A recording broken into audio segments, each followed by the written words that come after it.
네, 여러분 반갑습니다. 오늘도 루이스 볼커프 조직신학 계속 속죄에 관한 그런 내용들을 공부하고 있습니다. 이 시간 함께 주기도문으로 함께 기도하시고 오늘 공부를 시작하도록 하겠습니다. 하늘에 계신 우리 아버지여, 이름이 거룩히 여김을 받으시오며 나라 임하옵시며 뜻이 하늘에서 이룬 것 같이 땅에서도 이루어지이다. 오늘날 우리에게 일용할 양식을 주옵시고 우리가 우리에게 죄 지은 자를 사하여 준 것 같이 우리의 죄를 사하여 주옵시고 우리를 시험에 들지 말게 하옵시고 다만 악에서 구하옵소서. 대개 나라와 권세 영광이 아버지께 영원히 있사옵나이다. 아멘. 네, 오늘은 지난 시간에 이어서 속죄의 의미에 관한 내용들을 살펴보도록 하겠습니다. 지난 시간에는 속죄의 목적과 범위에 관한 내용들을 다루었는데, 속죄의 목적은 하나님과 관련된 속죄의 효과와 그리스도와 관련된 속죄의 효과, 죄인에 대한 속죄의 효과를 다루었습니다. 또한 속죄의 범위에 관해서 논쟁점들과 개혁파 신학의 입장들, 그리고 제한 속죄론에 관한 여러 가지 증명되는 내용들을 저희들이 다루었습니다. 그리고 이번 시간에는 속죄의 좀 더 넓은 그러한 의미에 관한 내용들을 다루고, 계속 이어서 그리스도의 중보사역에 관한 내용들을 다루도록 하겠습니다. 속죄의 좀 더 넓은 의미입니다.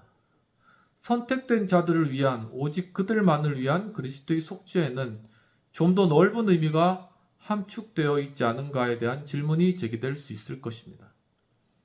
스코틀랜드 신학에서는 그리스도가 어떤 구원 외적인 의미에서 선택되지 못한 자들을 위해서도 죽은 것인지 아닌지가 빈번히 사실 신학적인 논쟁이 되어 왔습니다.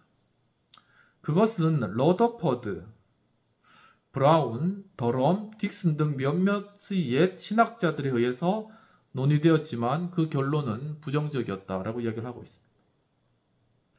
워커라는 분은 이렇게 말했는데, 그들은 그리스도의 죽음이 세계 또는 세계들을 구원하기에 본유적으로 충분하다고 주장한 것이 사실이지만 그것은 그리스도의 목적 내지 성취와는 전혀 무관한 것이다 라는 것이죠. 그리스도께서 모든 사람을 위하여 for all 충분하게 죽으셨다는 명제는 찬성받지를 못하였는데, 왜냐하면 위하여 for가 현실적 대리의 어떤 실제성, 리얼리티를 함축하고 있는 것으로 여겨지기 때문입니다. 그러니까 실제적으로는 누구가 구원의 효과를 받았느냐 하는 것과 연관되어 있기 때문이다라는 것이죠.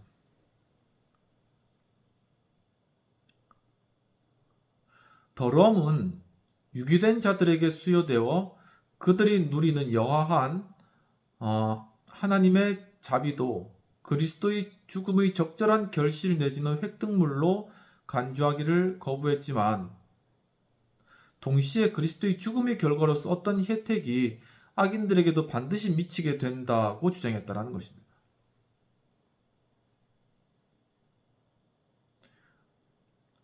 그러니까 유기된 자들, 그러니까 선택받지 못한 자들에 대해서 그들이 이제 그들 역시도 어떤 그리스도의 자비에 대해서 어떤 포함되는 거지만,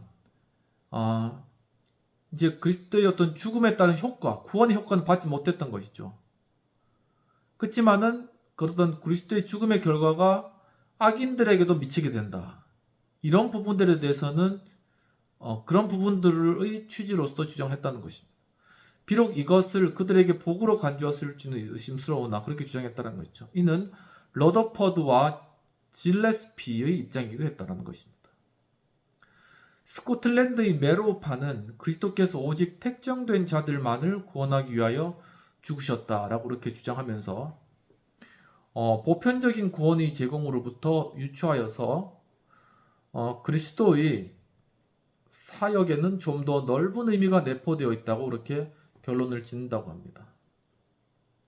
그들 자신의 표현대로 하면은 성부 하나님은 오직 버림받은 인류를 향한 당신의 값없는 사랑으로 인하여서 그 아들 예수 그리스도께 속한 모든 사람에게 선물과 허락을 베푸셨다라고 그렇게 했는데, 그들의 이론에 의하면은 모든 죄인들은 은혜의 언약의 본질상이 아닌 집행상 그리스도의 유언에 따른 유산 수령인들이지만, 유언은 오직 선택받은 자들의 경우에만 효력을 발휘한다.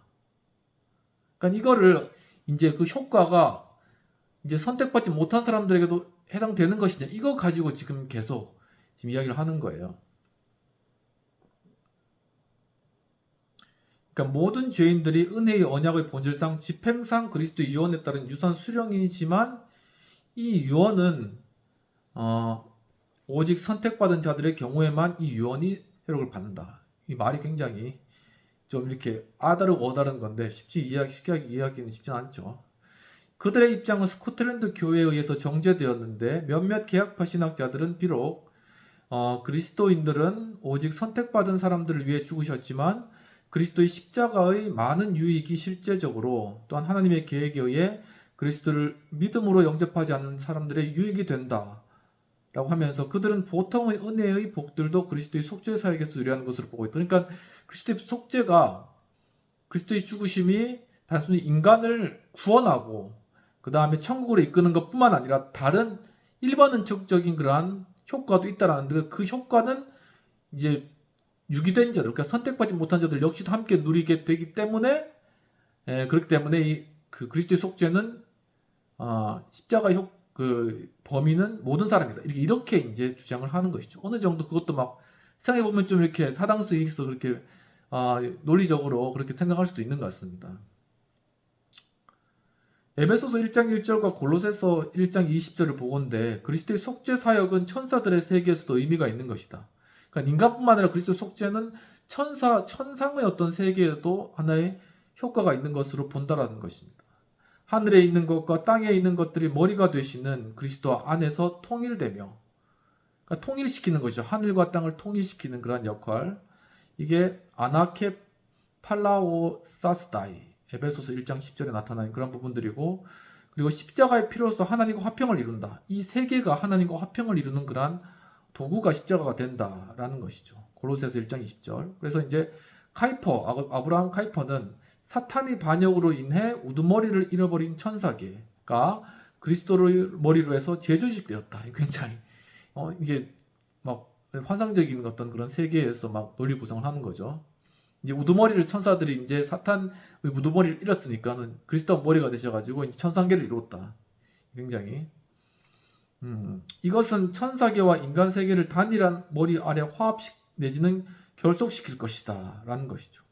물론 그리스도는 그가 교회의 머리가 되시듯이 유기체적인 의미에서 천사들의 머리가 되는 것은 아니다라고 벌크프 교수님은 생각하고 계시는 것입니다. 끝으로 그리스도의 속죄 사역은 새롭고 영화된 인류의 합당한 처소요, 의가 거하는 신천 신지와 저급한 피조물들도 함께 누릴 영광스러운 자유를 가져올 것이다 라는 것이죠.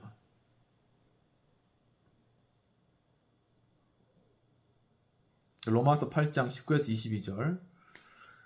그러니까 영화된 인류의 합당한 처소뿐만 아니라 피조물들도 함께 이 속죄의 사역을 함께 누린다라는 것은 맞는 이야기인 것이죠. 그렇게 함께 누리는 것이 바로 속죄이다라는 것입니다. 이까지 속죄에 대한 내용들을 다루고 다음 7장으로 넘어가서는 그리스도의 중보 사역에 관한 내용들입니다. 그리스도의 제사장 사역은 십자가 위에서 자신을 희생 제물로 바치신 일에만 국한되지는 않는데, 때때로 그리스도는 땅에서는 제사장이셨지만 하늘에서는 왕이라는 서술이 나온다라는 것이죠.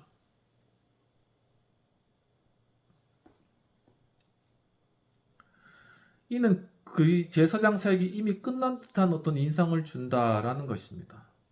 그러니까 땅에서는 제사장이셨지만 하늘에서는 왕이시기 때문에 십자가에 달려 돌아가시고 난 이후에는 제사장 사역은 다 끝나고 이제 왕으로서만 사역하신다라는 인상을 준다라는 것이죠.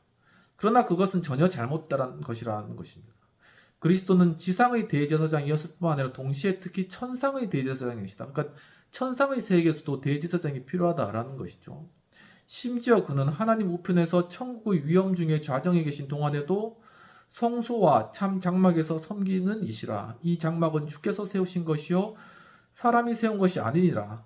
그러니까 땅에 성소가 있는 것처럼 약간 플라톤주의적인 것으로 보여지는데 천상에는 참장막이 있다라는 것입니다. 근데 거기 참장막에서 제사장으로 계신 분이 예수님이다라는 것이죠. 지상에서 그는 단지 그의 제사장 사역을 시작하셨고 천상에서 이를 완성하고 계신다는 것입니다. 그는 엄격한 의미에서 장차 임할 실체의 그림자에 불과한 지상의 제사장들의 하나로 간주되지 않는다는 것이죠. 그는 참된 성소에서 이스라엘의 장막은 불완전한 그림자에 불과하기 때문에 참된 성소에서 봉직하는 참된 제사장이라는 것입니다. 동시에 그는 오늘날 보좌에 앉으신 제사장으로서 아버지와 우리 사이의 중보자 되신다. 아버지와 우리를 잇는 그런 중보자, 인터세서, 중보자가 되신다라는 사실입니다. 그럼 A, 첫 번째로 그리스도의 중보 사역에 대한 성경적 증거를 살펴보도록 하겠습니다. 1. 그리스도의 중보 사역의 예표입니다. 그리스도의 제사적 사역이 1차적으로 놋제단에서 수행된 제사 기능과 그 위에 놓인 제물로 상징되었던 것에 비해 그의 중보 사역은 성소의 금단 위에서 날마다 드려진 분으로 예표되었다는 거죠. 그러니까 이제 예전에 레위기 부분을 보면은 이제 제사장이 성소의 금단 위에다 이제 향을 매번 이렇게 뿌리는데 이것이 하나의 중보 사역이다. 이런 식으로 이제 예표가 된다는 것입니다. 끊임없이 올라가는 이 향연은 이스라엘의 기도를 상징할 뿐 아니라 우리의 크신 대제사장의 대제사장적 기도의 예표였다라는 것입니다.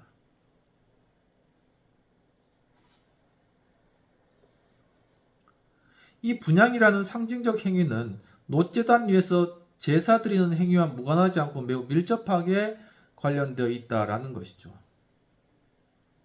그것은 좀 더 중요한 속죄 제사의 피 뿌리는 행위와 연관되어 있는데 피는 분향단이라고 불린 금단 뿔에 바르고 휘장에 뿌렸으며 대속죄일에는 지성소 안에까지 가지고 들어가서 속죄소에 뿌렸다는 것입니다. 이게 레위기에 이 정결케는 예식에 다 나타나 있는 것이죠. 이 같은 피의 사용은 그룹 사이에 좌정하신 하나님께 드려진 희생제사를 상징한다라는 것이죠. 그러니까 하나님 앞에 정결하게 나가기 위해서는 희생제사가 드려져야 된다는 것이죠. 지성소는 분명히 네모 반듯한 도성, 하늘의 예루살렘의 상징과 예표였다. 그러니까 지성소 안에 있는 이 성소는 네모 반듯한데 그것은 하늘의 예루살렘을 상징하는 것이다. 놋제단에서의 제사와 금제단에서의 상징적 중보 행위 간에는 또 다른 연관성이 존재하는데 향을 오직 번제단에서 취한 불붙은 숯으로 피운다는 것은 중보가 희생제사에 기치하고 있다. 그러니까 이제 그리스도의 중보의 사역은 그리스도의 십자가에서 돌아가신 것, 즉 제물 되신 것, 이 대제사장적인 사역과 서로 관련되어 있는 그러한 부분들이다라는 것입니다. 그 외에는 달리 효과가 없음을 암시하는 것이다라는 것이죠. 이것은 천상에 계신 그리스도의 중보 사역이 그가 이미 이루신 제사 사역에 근거하고 있고 오직 그 기초 위에서만 용납될 수 있음을 명백히 보여준다라는 것입니다. 두 번째로는 신약 성경에 나타난 그리스도의 중보 사역이 되겠습니다. 파라클레이토스라는 용어가 그리스도께 사용되고 있는데 이 용어는 오직 요한복음 14장 16절 또 16절 26절 그리고 15장 26절 26장 7절 요한일서 2장 1절에만 이제 이 파라클레이토스라는 용어가 나타난다고 합니다. 요한복음에서는 어느 경우에서나 보혜사로 이제 이 파라클레토스를 번역하다는 것이죠. 보혜사 컴포터인데 요한일서에 기록된 유일한 구절에는 대언자, 어드보케이트로 번역되어 있다라는 것입니다. 이 다 중보 사역과 관련된 용어라는 것이죠. 형태는 수동형이므로 웨스트코트의 말에 의하면 원래는 단지 타인의 곁에 부름을 받은 자를 의미하고 2차적으로는 그에게 조언하거나 조력한다는 그런 의미가 있다고 합니다. 원래적인 의미가. 그는 이 단어가 고전 헬라어 필로의 글, 랍비의 글에서 그 같은 의미로 사용된다고 지적하고 있다고 합니다. 그러나 많은 동방교부들은 이를 능동적 의미로 보고 위로자로 번역했다고 합니다. 그러니까 단지 곁에서 이렇게 수종드는 자뿐만 아니라 동방교부들에 의해서 이 중보자는 하나의 위로자다. 그러니까 중요한 어떤 위로하는 역할들을 감당하는 그러한 주체인 것이죠. 단어의 단지 2차적인 적용에 불과한 의미를 그것이 요한일서 2장 1절의 경우와는 걸맞지 않음을 인식하면서도 부당하게 부각시켰다라는 것이죠.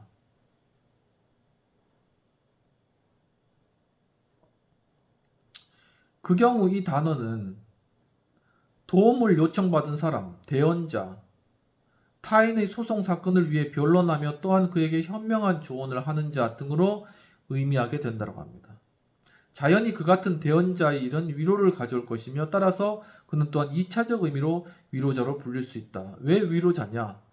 그러니까 이 사람은 도움의 요청을 받고 그 옆에 있으면서 또 타인의 소송을 위해서 변호한 이런 역할을 다 하기 때문에 결국은 위로를 주는 사람이다라는 그런, 그래서 이제 보혜사라고 불려진다라는 것이죠. 그리스도께서 우리의 대언자로 명시적으로 호칭된 경우는 오직 요한일서 2장 1절 뿐이지만 요한복음 14장 16절에서도 암시적으로 그같이 호칭되고 있다는 것이죠. 그 내용은 내가 아버지께 구하겠으니 그가 또 다른 보혜사를 너에게 주사 영원토록 너희와 함께 있게 하시리라는 약속에서 그리스도도 또한 또 하나의 보혜사였음을 함축하는 것이죠. 내가 또 다른 보혜사를 보낸다 하면은 본인은 보혜사의 그러한 역할들을 했다라는 것을 의미한다는 것입니다. 요한복음에서는 이 단어를 정식으로 성령께 적용시키고 있는데 성령은 보혜사다 그렇게 이야기하는 것이죠. 따라서 그리스도와 성령이라는 두 대언자가 있는 셈입니다. 이거를 잘 저도 이 부분이 좀 잘 정리될 필요가 있다고 생각되는데 그리스도가 보혜사의 사역을 하고 성령님께서도 보혜사 역할을 하시는 것이거든요. 그럼 이 둘 간의 관계는 어떤 부분들이 있는가? 이 부분들이 중요하다는 것입니다. 그들의 사역은 일부는 같고 일부는 상이한데 그리스도께서 지상에 계셨을 때 그는 제자들의 대언자로서 세상에 대해서 제자들을 변호하신 역할을 했는 것이죠. 그들에게 현명한 조언을 베푸셨는데 이는 이제는 성령께서 교회 안에서 그 일을 계속하고 계시는 것이죠. 여기까지는 사역이 일치하지만 또한 차이점도 존재한다고 합니다. 우리의 대언자이신 그리스도는 고소자, 참소자, 어큐저인 사탄에 맞서서 성부 앞에서 신자들의 소송을 변호하는 그런 역할도 하신다는 거죠. 예를 들면 스가랴 3장 1절, 히브리서 7장 25절, 요한일서 2장 1절, 계시록 12장 10절. 이제 성령께서는 세상에 대해 신자들의 소송을 변호하실 뿐만 아니라 신자들에게 그리스도의 큰 뜻을 간곡히 부탁하고 그들에게 지혜로운 조언까지 베푸시는 이러한 역할들을 한다는 것입니다. 요컨대 그리스도는 하나님께 우리의 소송을 변호하지만 성령은 우리에게 하나님의 대의를 변호하신다. 그러니까 우리가 사탄에 송사받았을 때 예수님께서 나는 이 사람을 위해서 속죄를 다했기 때문에 이 사람 죄가 없어라고 하나님 앞에 이렇게 변호한 역할들.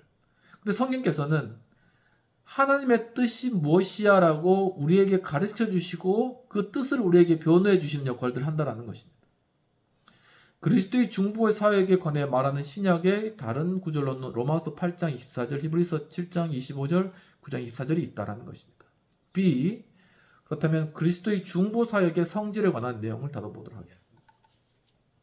그리스도의 중보 사역은 그 필수적인 기초를 이루는 그의 속죄적 희생과 분리될 수 없음이 분명하다는 것이죠.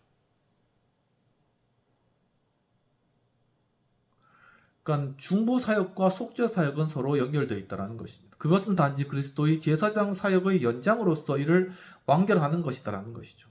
그리스도의 제사 사역과 비교할 때 그의 중보 사역은 그다지 주목받지 못하고 있는데 심지어 복음주의 계통에서도 아마 본의 아니게 구세주가 지상에서 성취하신 사역이 현재 천국에서 하시는 일보다 월등히 중요하다는 인상을 떼떨어주고 있다. 그러니까 십자가에 돌아가셔서 우리 죄를 속하셨다라는 그런 의미를 우리가 굉장히 크게 받아들이고 일단 그것을 많이 전파하는데 지금 천상에서 우리를 중보하고 계신다, 우리를 도와주고 계신다는 사실은 별로 그렇게 크게 부각되지는 않는다라는 그런 것입니다. 구약에서 성전에서 수행하는 매일의 직무는 중보 사역을 상징하는 분향에서 절정에 도달했고 대속죄의 연례적 의식은 대제사장이 속죄의 피를 가지고 휘장 안으로 들어갈 때 최고조에 달았다는 사실이 거의 이해되고 있지 않은 듯하다라는 것이죠. 또한 중보 사역이 충분히 이해되고 있다고도 말할 수도 없는데 필시 이것이 기독교인들이 이에 주목받지 못하는 광범위한 폐단과 또는 원인인 듯하다라는 것입니다. 그래서 이제 지배적인 의견은 그리스도의 중보는 오직 그가 백성들을 위해 드린 기도에만 있다라는 것인 것이죠. 이것이 그리스도의 중보 사역이 중요한 일부를 구성하고 있음을 부인할 수는 없지만 그것이 전부는 아니다라는 것입니다. 그러니까 그리스도가 그의 백성들을 위해 기도 드린 부분만이 그리스도의 중보이다라는 그게 중요하긴 하지만 그게 전부는 아니다. 양자는 그러니까 기억해야 할 근본적인 요점은 중보의 직무가 속죄와 분리되어서는 안 된다는 것입니다. 속죄하고 중보는 같이 연결되는 것이다라는 것. 양자는 그리스도의 구속사역의 두 측면이라는 것이죠. 또한 양자는 하나로 된다고 말할 수 있다. 그러니까 우리가 그리스도의 십자가에 돌아가심으로 말미암아 속죄받고 우리가 의인이 되었다. 하나님 앞에 나아갈 수 있게 되었다는 것 플러스 지금도 천상에서 우리의 중보에 계신 대제사장이신 예수 그리스도 그분으로 말미암아 우리가 매일매일 살아가는 삶 가운데 정말 주님께서 의롭게 그렇게 살아가고 있다라는 중보 사역. 이것은 두 개가 합쳐진 하나의 그러한 사역으로 봐야 되고 통합적으로 봐야 된다라는 것입니다. 마틴은 성경에서 양자가 끊임없이 병행되어 나타나며 지극히 밀접하게 연관되어 있기 때문에 다음과 같이 지적하는 것을 당연하게 생각하는데 중보의 본질은 속죄이며 속죄는 본질상 중보라는 것입니다. 또는 이는 역설적 표현을 좀 더 온건하게 변경한다면 속죄는 참되다라는 것이죠. 그러니까 단순히 피동적 인내가 아닌 진정한 희생과 봉헌이다라는 것입니다. 왜냐하면 그것은 본질상 능동적이고 무료한 중보이기 때문이다 라는 것인데 반면에 중보는 참된 중보이다. 단지 영향력의 행사만이 아닌 법적, 대표적, 제사장적 중보라는 것이죠. 왜냐하면 그것은 본질상 갈보리에서 일단 완성되었고 이제는 하늘에서 영속적으로 드려지며 연락되고 있는 속죄 또는 대리적 봉헌이기 때문이다. 이 말을 분석해보면 그리스도의 중보에서 다음과 같은 요소들을 발견하게 된다라는 것인데 하늘에서 계속적으로 우리가 거룩하게 살아갈 수 있도록 주님께서 계속 중보의 기도를 드리고 있고 하나님 앞에 바로 그러한 기도에 따라서 우리가 이 땅 가운데 우리가 속죄받고 그리스도 은혜 안에서 죄사함을 받고 난 이후에 거룩하게 이 땅 가운데도 지금도 살아가고 있다. 이것이 영속적이다 라는 부분입니다. 첫 번째, 대속죄일의 대사장이 온전한 희생제사와 함께 지성소에 들어가서 이를 하나님께 드린 것과 같이 그리스도도 온전한 흠없는 충족한 희생과 함께 하늘의 지성소에 들어가서 이를 아버지께 드리셨다라는 것이죠. 그리고 대제사장이 가슴에 이스라엘의 지파를 상징적으로 달고 성소에 들어가 하나님의 존전에 나아갔듯이 그리스도도 그의 백성들의 대표자로서 나아오사 하나님 존전에서 인류를 복권시켰다는 것입니다.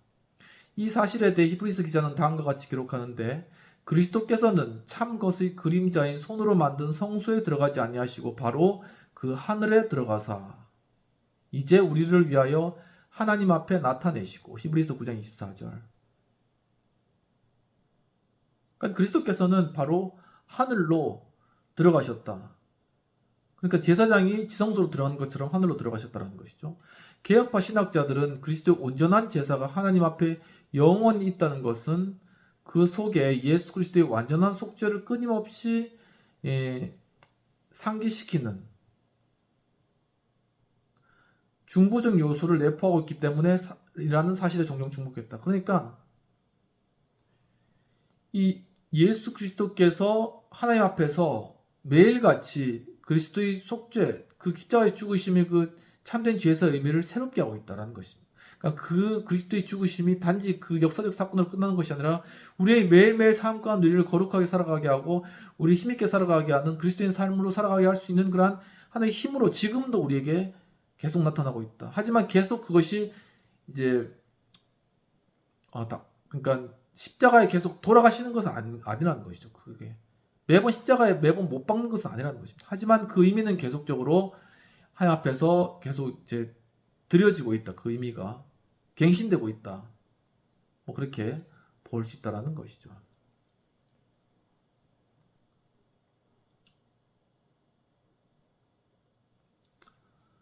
그것은 마치 유월절이 피와 같은 것으로 주님은 다음과 같이 말씀하셨는데 그 피가 너희가 사는 집에 있어서 너희를 위하여 표적이 될지라 내가 피를 볼 때 너희를 넘어가리라 재앙이 너희에게 내려 멸하지 아니하리라 라는 것입니다. 두 번째로는 속죄의 경우와 마찬가지로 중보에도 법적 요소가 포함되어 있다는 것입니다. 그리스도는 속죄를 통해 율법의 모든 정당한 요구를 만족시키셨고 따라서 그가 속전을 대신 지불해 주신 사람들에 대한 여한 법적 고소도 정당성을 상실하게 된다는 것이죠. 그러나 참소자 사탄은 항상 선택받은 사람들에 대해 고소의 힘을 쏟고 있는데, 선택받고 구원받았더라도 이 사람을 고소하는 것에 끝까지 한다는 것이죠. 그만큼 끈질긴 게 사탄이라는 것입니다. 그리스도는 이 모든 참소에 대해 그의 완성된 사역을 보이무심으로써 대체한다. 그럴 때마다 예수님께서는 내가 십자가에 죽었다, 얘는 죄가 없다, 이렇게 계속적으로 거기에 대해서 대처하는 거라니. 그러니까 한 번 그 사역이 일어났지만 그것이 계속 반복적으로 이제 기억된다, 이렇게 보시면 될 것 같습니다. 그는 그의 백성들을 위한 보혜사요 대언자로서 그들에 대한 일체의 고소를 다 답변하시는 것이죠. 이 사실은 보혜사 파라클레테스라는 명칭으로만 아니라 로마서 8장 33, 34절에 기록된 바울의 다음과 같은 말로서도 알 수가 있는데, 누가 능히 하나님의 택하신 자들을 고발하리요, 의롭다 하신 이는 하나님이시니 누가 정죄하리요, 죽으실 뿐 아니라 다시 살아나신 이는 그리스도 예수시니 그는 하나님 우편에 계신 자요 우리를 위하여 강구하는 자신이라 라는 말씀이 본문에는 명백하게 법적 요소가 드러나 있다라는 것입니다. 세 번째, 그리스도의 중보 사역은 우리의 법적 지위에 관계될 뿐만 아니라 우리의 도덕적 상태, 즉 점진적 성화와도 관련되어 있다는 것이죠. 우리가 성부께 그리스도의 이름으로 기도할 때 그리스도는 우리의 기도를 거룩하게 하신다는 것입니다. 기도에 이러한 요소가 필요한 것은 기도가 때로는 너무나 미흡하고 사소하며 피상적이고 심지어 불성실한 데 비해서 이를 들으시는 분은 거룩함과 위엄에 있어서 완전하신 분이시기 때문이다라는 것입니다. 그러니까 우리의 기도는 너무나 피상적이죠. 그리고 어떻게 보면 형식적일 수도 있고, 또한 어떻게 보면 마음을 다 드려야 되는데 그렇지 못할 수도 있지만, 이것이 그리스도께서의 기도에 함께 하심으로 말미암아 그 기도의 거룩성이 깊어진다라는 사실은 굉장히 우리 위안을 줄 뿐만 아니라 굉장히 힘을 주는 그런 것이죠. 우리가 기도할 때 그렇기 때문에 더 힘을 얻는다는 것입니다. 우리의 기도를 받으심직하게 만드시는 것 외에도 그는 하나님의 나라에서 우리가 행하는 봉사를 성화하신다는 것입니다. 이 역시 필요한 것은 우리의 봉사의 동기가 종종 순전하지 못함을 의식하며 서로 동기가 순수한 경우에도 그것이 하나님이 연락하실 만한 완성과는 전혀 거리가 먼 것임을 우리는 잘 알고 있는 것이죠. 죄의 암령이 그 위에 모두 드리워져 있는데, 그래서 베드로는 다음과 같이 말한다고 합니다. 사람에게는 버림바 되었으나 하나님께는 택하심을 입은 보배로우신 산돌이신 예수께 나아가 너희도 산돌같이 신령한 집으로 세워지고 예수 그리스도로 말미암아 하나님이 기쁘시게 받으실 신령한 제사를 드릴 거룩한 제사장이 될지니라. 그리스도와 함께 있을 때 그분과 함께 지어짐으로 말미암아 거룩한 제사장적 직분을 감당할 수 있다는 것입니다. 그리스도의 중보적 직무는 동시에 그의 백성들을 위한 보호의 직무이기도 한데, 그는 어려울 때, 시험 당할 때, 유혹에 빠질 때 그들을 도우신다는 것입니다. 우리에게 있는 대제사장은 우리의 연약함을 동정하지 못하실 리가 아니요, 모든 일이 우리와 똑같이 시험을 받은 이로되 죄는 없으시니라. 그가 시험을 받아 고난을 당하셨은즉 시험 받는 자들을 능히 도우실 수 있느니라 라고 히브리서 4장 15에서 2장 18절에 이야기하고 있다는 것입니다. 네 번째로, 끝으로 중보 사역 속에는 하나님의 백성들을 위한 기도의 요소도 있다는 것입니다. 만일 중보가 그리스도의 속죄 사역과 한 가지라면 결과적으로 중보의 기도는 하나님께 속한 일, 곧 구속 사역의 완성과 관계될 수밖에 없다는 것이죠. 이 요소가 포함되면 요한복음 17장의 중보적 기도를 볼 때 분명한데, 여기서 그리스도는 그가 사도들 및 그들의 전도로 자신을 믿게 될 사람들을 위하여 간구한다고 밝히 말씀하고 계신다는, 앞으로 믿게 될 사람들을 위해서까지 중보하고 계신다는 것이죠. 그리스도께서 심지어 우리가 기도 생활을 게을리할 때도 우리를 위해서 기도하시며 우리의 생각이 못 미치거나 기도에 종종 빠뜨리는 영적 필요들도 성부께 간구해 주신다는 것이죠. 그러니까 성령께서 우리가 빠뜨리는 것이나 하지 못하는 것들도 다 합쳐가지고 다 그렇게 기도해 주고 계신다는 것입니다. 그리고 우리가 미처 의식하지도 못한 위험들과 감지하지도 못한 우리를 노리는 대적들에 대항하여 우리를 보호하기 위해 기도하신다는 것은 생각만 하기만 해도 위로가 되는 사실이 되는 것이죠. 그는 우리의 믿음이 멈추지 않고 끝까지 승리하도록 그렇게 기도하시는 분이시다. 성실하신 예수님이시다. 그런 성실한 예수님 우리 위해서 중보하고 기도해 주시니까 우리 어떻게 해야 되겠습니까? 우리가 함께 열심히 기도하고 또한 우리의 최선을 다해서 주님을 섬겨 나가는 것이 우리의 해야 될 바다라는 것입니다. 그렇다면 다음 시간에는 그가 중보하는 사람, 어떠한 주제로 중보하시는가라는 부분들을 공부를 하고 그 다음에 이제 왕직에 대해서 더 킹덤 오피스 왕직에 그리스도의 직분에 관한 지금 기독론의 제 3부를 다루거든요. 그 중에 왕직에 관한 내용들을 살펴보도록 하겠습니다. 기도하고 마치도록 하겠습니다.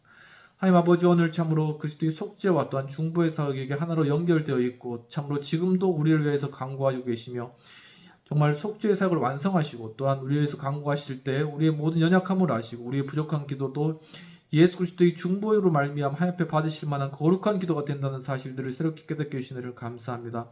이와 같이 정말 저희가 그리스도께서 우리를 위해서 중보하고 계신다는 그런 사실 가운데 주님 참 힘을 주심을 감사하고 주여 정말 주님께 주시는 그런 힘으로 이제는 참으로 주님 앞에 기도하며 믿음 가운데 나아가서 정말 하나님 앞에 부르짖으며 구할 때 주님 하나님께서 이 땅 가운데 우리를 통해서 거룩하게 이루실 일들을 바라보며 기뻐하며 소망 충만한 삶 살아갈 수 있도록 도와주시옵소서.